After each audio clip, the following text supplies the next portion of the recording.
독일 어느 마을에 사람이 들어가서 앉을 수 있는 큰 물레가 있었다고 합니다.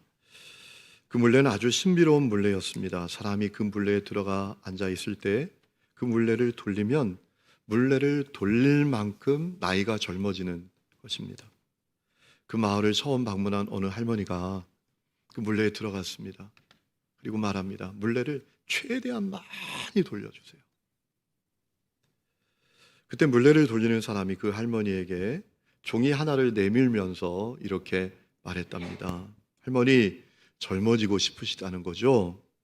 제가 소원대로 물레를 많이 돌려드릴 텐데 먼저 아셔야 할 것이 있어요. 물레를 돌릴 만큼 젊어지셔도 지금까지 할머니가 살아오신 대로 다시 살게 됩니다. 그래도 괜찮으시다면 여기 사인을 하셔야 됩니다. 라고 했더니 그 할머니가 곰곰이 생각하다가 젊어지는 것을 포기하고 물레에서 나오셨다고 합니다. 누군가 만들어낸 얘기입니다. 그렇게 진지하게 안 들으셔도 됩니다.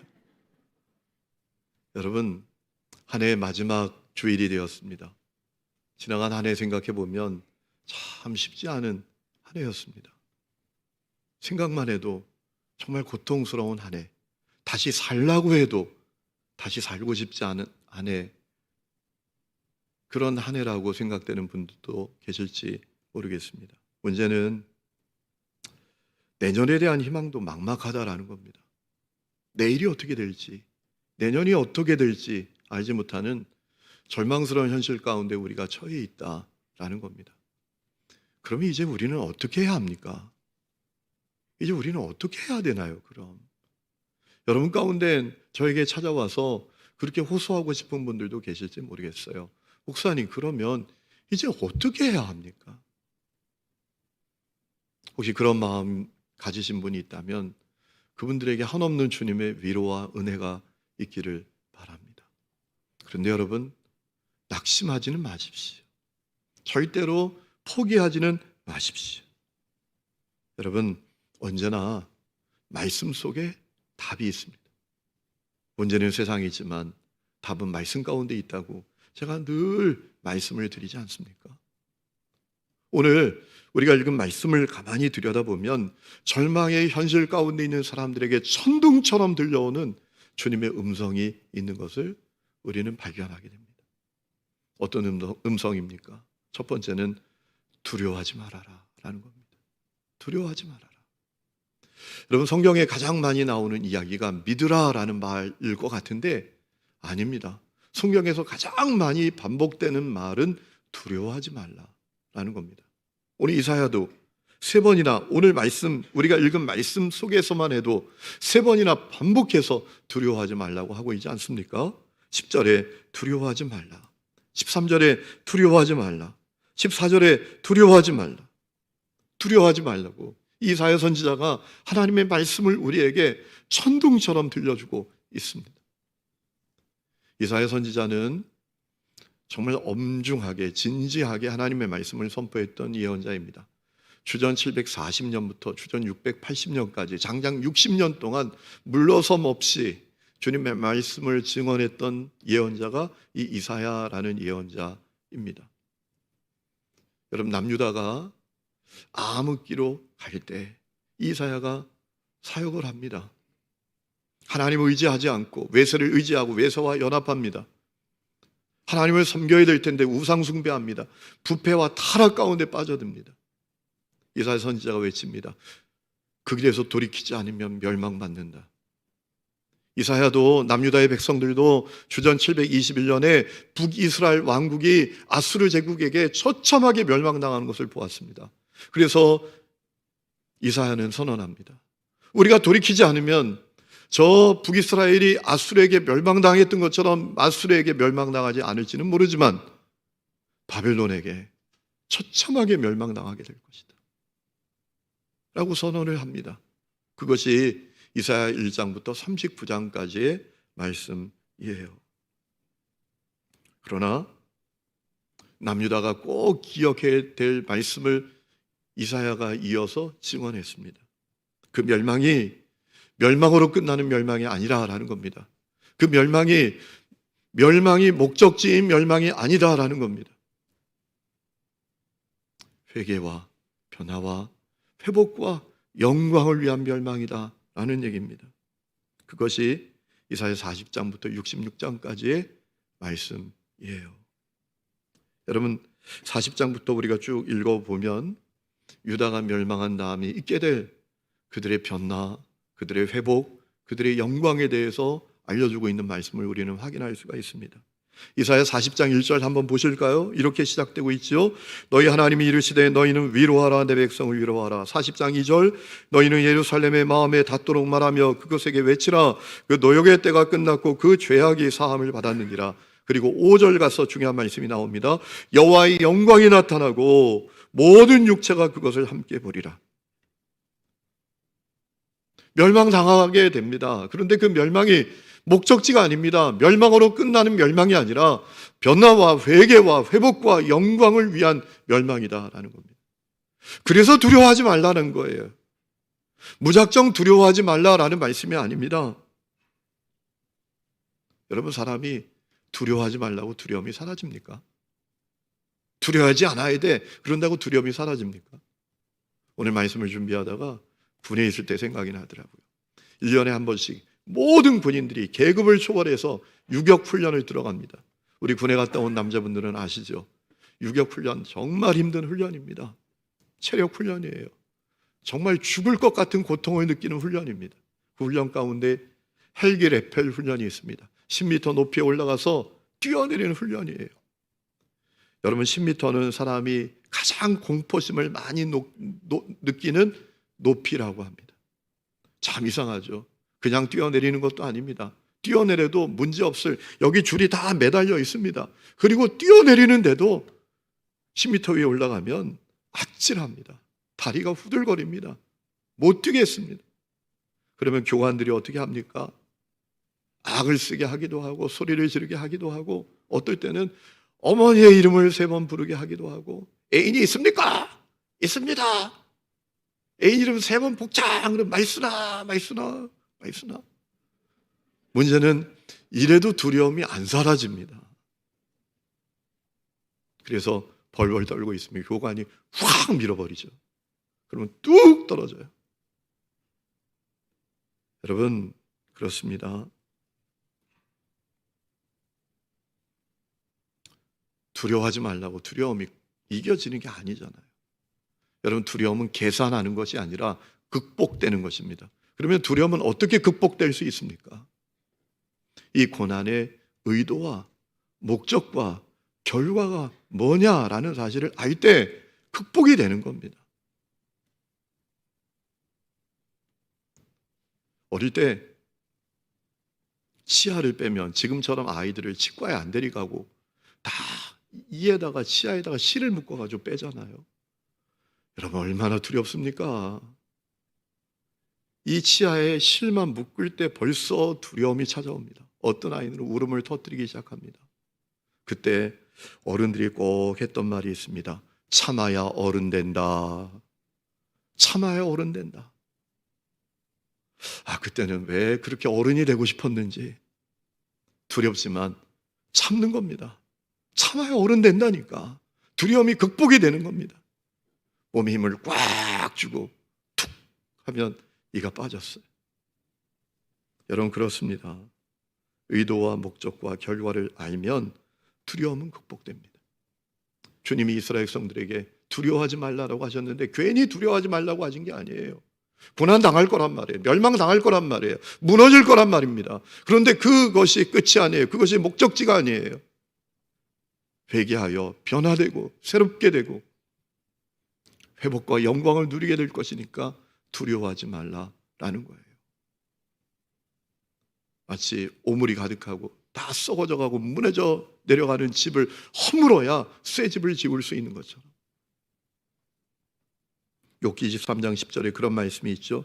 그가 나를 단련하신 후에는 순금같이 나오게 될 것이다 라는 그 말씀처럼 주님께서 두려워하지 말라라고 하신 이유는 고난이 끝이 아니라 목적지가 아니라 회개와 변화와 회복과 영광이 목적지이기 때문에 두려워하지 말라라고 하시는 거예요. 여러분, 지금 우리가 너무나 어렵고 힘든 때를 보내고 있습니다. 현재의 고통만이 아니라 미래가 어떻게 펼쳐질지 그 누구도 모르는 현실 가운데 있습니다. 하지만 두려워하지 말아야 합니다. 여러분, 이 고난이 끝이 아닙니다. 이 고난을 통해서 우리는 변화될 것입니다. 그리고 주님이 우리 주시는 놀라운 회복과 영광을 누리게 될 것입니다. 여러분, 이 음성을 듣고 두려워하지 마시기를 주의 이름으로 축원합니다. 두 번째 들려오는 음성은 무엇입니까? 내가 너를 붙들어 주리라, 내가 너를 도와주리라 라는 음성이죠. 여러분, 사실 고난의 의도와 목적과 결과를 알아도 고난 그 자체는 고통스럽습니다. 가끔 그런 사람이 있죠. 고난은 아름답다고. 저는 그렇게 말하는 사람에게 묻고 싶어요. 고난 당해봤냐고. 여러분, 세상에 아름다운 고난은 없습니다. 실제로 고난을 당해보면 너무 힘듭니다. 견디기 어렵습니다. 할 수만 있으면 피하고 싶어요. 그게 고난의 현실입니다. 그래서 우리 주님께서 내가 너를 붙들어 줄게, 도와줄게 라고 말씀하신 겁니다.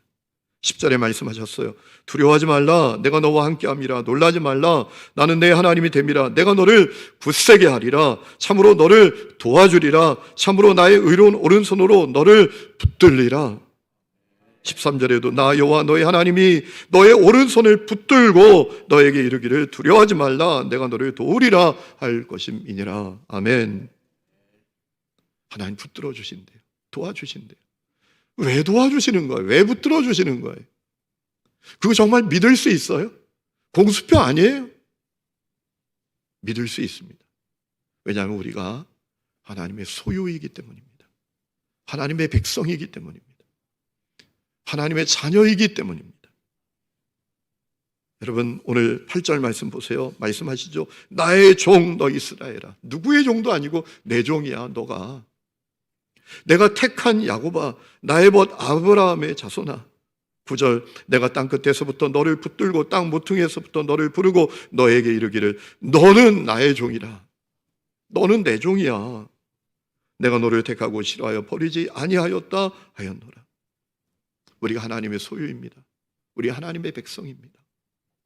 우리가 부족하고 못나고 모자라도 오늘 14절에 있는 말씀대로 버러지 같은 존재일지라도 14절에 말하죠. 버러지 같은 너 야곱아, 너 이스라엘 사람들아 두려워하지 말라. 나 여호와가 말하노니 내가 너를 도울 것이라. 내 구속자는 이스라엘의 거룩한 이이니라.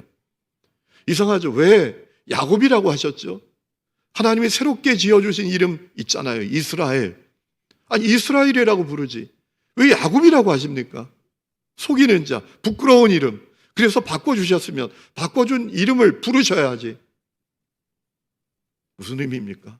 부족하고 못나고 모자라도 우리가 하나님의 소유라는 거예요. 하나님의 택한 백성이라는 거예요. 그래서 도와주신다라는 거예요. 그래서 붙들어 주신다라는 거예요. 여러분, 지난주 새벽 기도회 때 제가 새벽 예배 드리는 분들에게 질문을 하나 했었는데 기억하고 계시나요? 새벽을 깨운 분들은 기억하고 계실 텐데 제가 그런 질문 드렸잖아요. 세상에서 가장 큰 문제가 뭐냐고. 여러분, 세상에서 가장 큰 문제가 뭐죠? 내 문제죠, 내 문제. 내 문제가 제일 커요. 내 옆에 있는 사람이 큰 문제를 만났어요. 너무 큰 문제이기 때문에 내가 공감도 해주죠. 아이고, 어떡하나요, 어떡하나요. 이렇게 공감해도 사실 실제적으로 나에게 그 문제가 큰 문제는 아닙니다. 그의 문제이기 때문에. 그런데 내 문제는 달라요. 내게 다가온 문제는 그가 처해 있는 문제에 비해서 훨씬 문제도 아닌 문제, 객관적으로 보면 그런 문제일지라도 내게는 너무 큰 문제예요. 내 문제니까. 그런데 여러분, 내 문제보다 더 큰 문제가 있어요. 내 자녀의 문제입니다. 내 문제보다 더 큰 문제는 내 자녀의 문제입니다. 제가 운전을 하다 보면 거리에 여기저기 걸린 현수막들을 보는데 언제부턴가 인상 깊은 현수막 하나를 보게 됐습니다. 한 군데만 걸려 있는 게 아니라 여기저기 걸려 있고 뭐 한 달, 두 달 걸려 있는 게 아니라 10년 전부터 계속 걸려 있는 현수막. 온 도시 곳곳에 걸린 현수막. 그 현수막의 내용은 이런 겁니다. 우리 딸 송혜이 좀 찾아주세요. 여러분도 보신 분이 계실 거예요. 저 광화문에도 걸려있고 여기 미아동에도 걸려있고 우리 딸 송혜이 좀 찾아주세요. 어느 분이 딸을 잃어버리신 거예요. 정말 큰 문제입니다. 부모에게 너무나 큰 문제입니다. 제가 그 딸 잃어버린 그 날짜가 거기 현수막에 적혀 있는데 보니까요, 그때부터 지금 엄청난 시간이 흘렀어요. 한 40은 넘었겠더라고요, 그 잃어버린 아이가. 그래도 포기하잖아요. 그래도 단념하지 않아요. 내 자녀의 문제니까. 내 문제보다 더 커요, 그건. 여러분, 우리가 하나님의 백성이에요. 하나님의 자녀예요. 요한복음 1장 12절에 말씀하셨죠. 영접하는 자 곧 그 이름을 믿는 자들에게 하나님의 자녀가 되는 권세를 주셨다. 우리가 예수 믿고 누리는 권세는요, 만사형통 소원성취가 아닙니다. 하나님의 자녀가 되는 것입니다. 아멘이십니까? 여러분, 로마서 8장 15절에 너희는 다시 무서워하는 종의 영을 받지 않고 양자의 영, 성령을 받았으므로 하나님을 아빠, 아버지라 부른다라고 하지 않았습니까? 우리 하나님의 자녀입니다. 못나도 부족해도 하나님의 소유요, 하나님의 자녀입니다. 그래서 하나님이 우리를 소중하게 여기시고 가치 있게 여기십니다. 도와주신다, 붙들어 주신다라고 말씀하시는 거예요. 우리가 너무나 삶이 힘들면 사람들을 붙들고 하소연하고 사람들을 붙들고 호소할 때가 있어요. 나 좀 도와주세요. 나 좀 붙들어 주세요. 여러분, 그거 잘못하는 겁니다. 해봐야 소용없는 겁니다. 저도 그렇게 해봤던 적이 많습니다.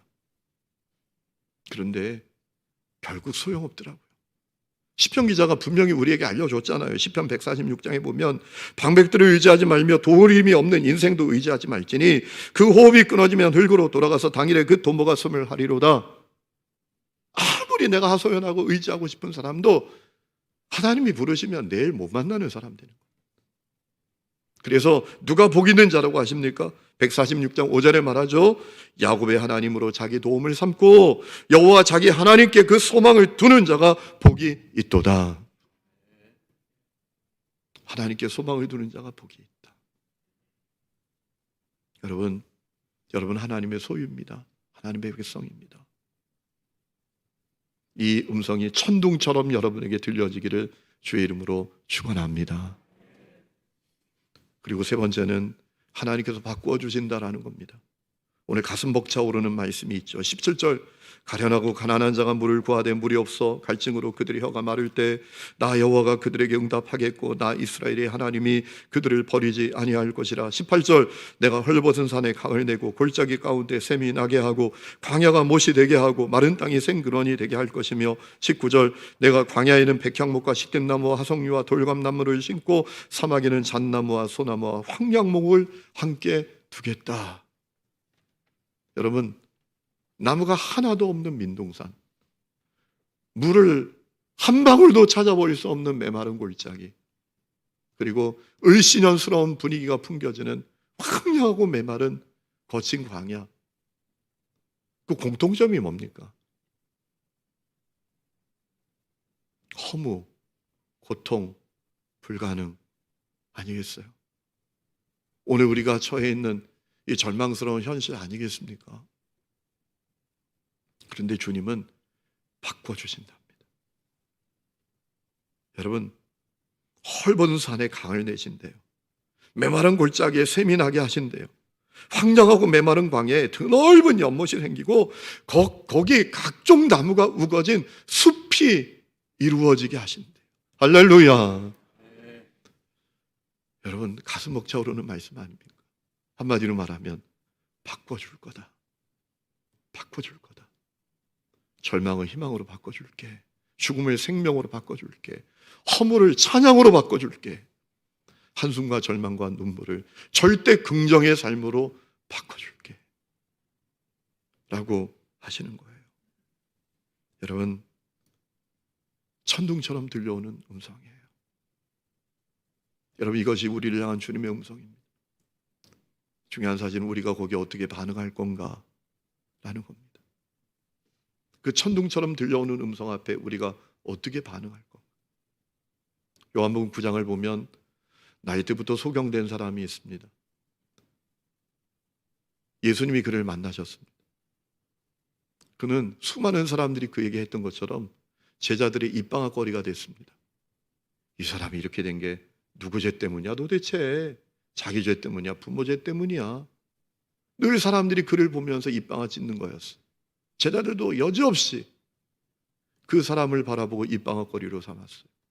그러나 그때 천둥처럼 주님의 음성이 들려옵니다. 이 사람이 이렇게 된 것은 자기 죄 때문도 아니다. 부모의 죄 때문도 아니다. 저를 통하여 하나님의 영광을 드러내기 위함이다. 그리고 또 놀라운 말씀을 그에게 천둥처럼 들려주십니다. 실로암 못에 가서 씻어라. 실로암 연못에 가서 씻어라. 천둥처럼 들려오는 음성이었어요. 누구도 자기에게 그렇게 얘기했던 적 없습니다. 여러분, 그 사람 어떻게 반응합니까?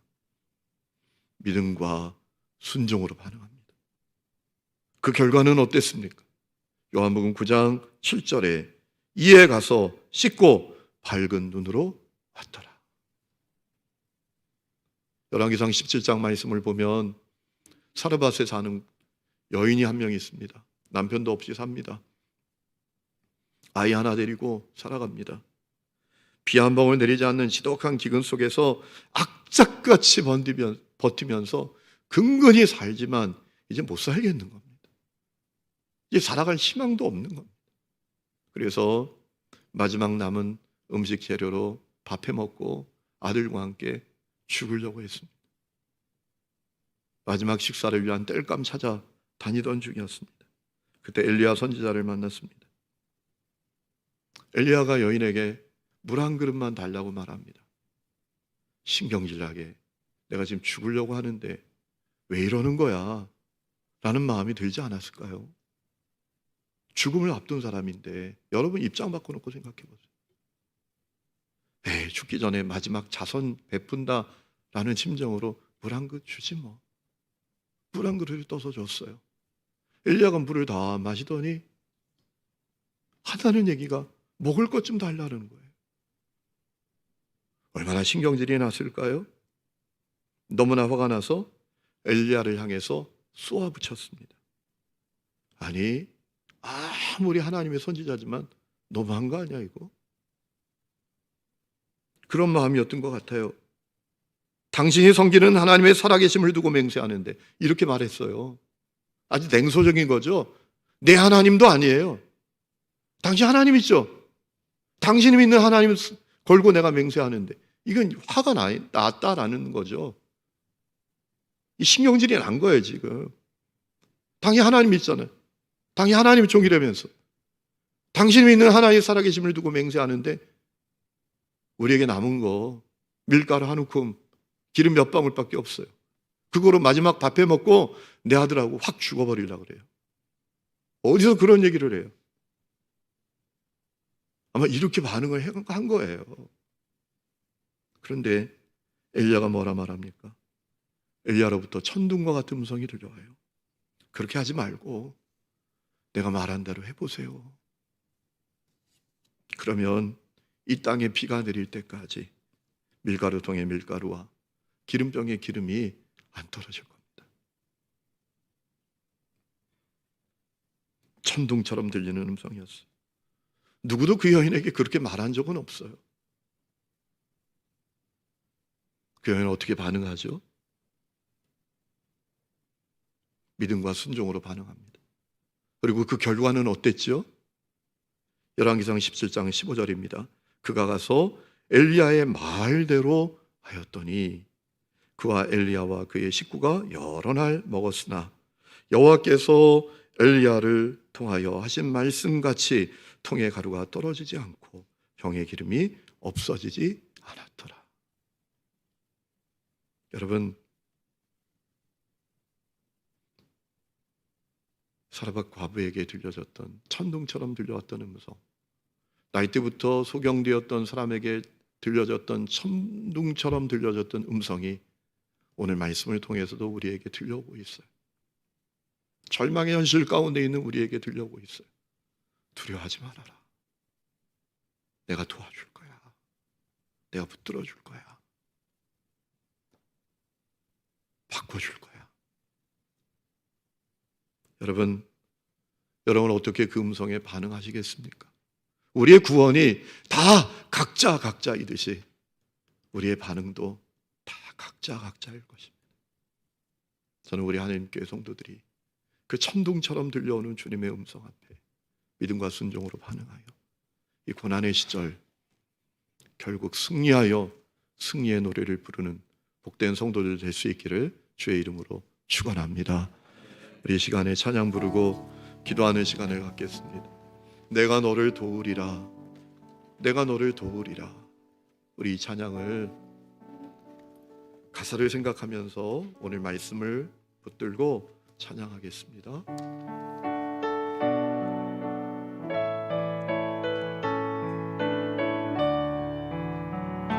세상 일에 실패했어도 너는 절망하지 말라. 내가 너를 도우리라. 다시 일어서게 하리라. 질병으로 고통당해도 너는 두려워 말라. 내가 너를 도우리라. 다시 일어서게 하리라. 나를 버린 자들도 내가 사랑하거니 하물며 너희를 그냥 둘까보며 나는 너와 함께하는 너의 하나님 내민이 의로운 오른손으로 붙들리라. 내가 너를 붙들리라. 너를 크게 사랑하리라. 너여니 나를 증거하노라. 내가 너를 도우리라. 세상 일에 실패했어도 너는 절망하지 말아라. 절망하지 말라. 내가 너를 도우리라. 다시 일어서게 하리라. 질병으로 고통당해도 나는 두려워 말라. 내가 너를 도우리라. 다시 일어서게 하리라. 나를 버린 자들도 내가 사랑하거니 하물며 너희를 그냥 둘까보며 나는 너와 함께하는 너의 하나님 되리니 의로운 오른손으로 붙들리라. 우리 다 함께 일어나서 내가 너를 도우리라. 너를 크게 사용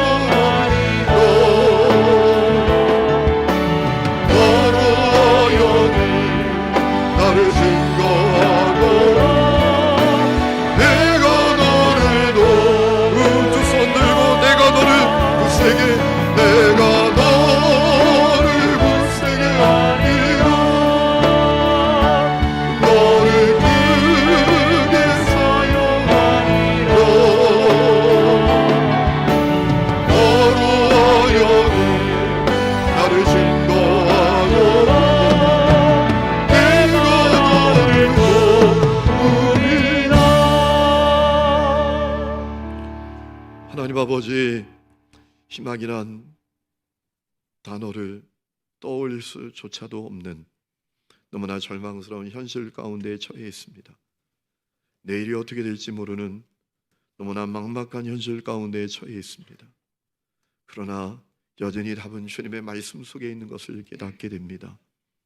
오늘 우리에게 천둥처럼 말씀하시는 주님의 음성을 듣게 하여 주시옵소서. 두려워하지 말라. 내가 너를 도와줄게. 내가 너를 붙들어 주리라. 내가 바꾸어 주리라. 천둥처럼 들려오는 그 주님의 음성 앞에 믿음으로 반응하는 저희들 되게 하여 주시옵소서. 그리하여 고난의 현실을 넉넉하게 이기고 승리하여 우리에게 주신 하나님의 회복과 영광을 누리게 하여 주옵소서. 이제는 우리 주 예수 그리스도의 은혜와 하나님 아버지의 놀라운 사랑과 성령의 내주 동행하심이 예배하는 하늘 음의 모든 성도들 위해 지금부터 영원토록 함께 계시기를 간절히 축원하옵나이다. 아멘.